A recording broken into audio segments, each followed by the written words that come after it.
Nakatanggap na ng kompensasyon ng ilang residenteng naapektuhan ng oil spill sa Oriental Mindoro. 500 eligible claimants mula Calapan City ang unang nakakuha ng danyos na mula 3,000 hanggang 70,000 pesos depende sa assessment ng International Oil Pollution Compensation Funds o IOPCF sa mga dokumentong isinumite ng mga claimant.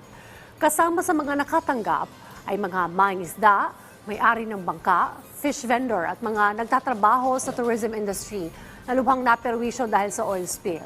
Nilinaw naman ang IOPCF na paunang bayad pa lang ang naibigay dahil magkakaroon pa ng assessment mula sa araw na nag-file sila ng mga claim hanggang sa may alis ang fishing ban. May 30,000 individual na nakapag-file na ng claims mula sa Oriental Mindoro at Semirara Island. Inanunsyo naman ni Oriental Governor Humerlito Bons Dolor na isasampa na ang mga reklamong kriminal laban sa may-ari ng barkong MT Princess Empress, ilang tauhan ng Philippine Coast Guard at Maritime Industry Authority o Marina na responsable umano sa oil spill tragedy.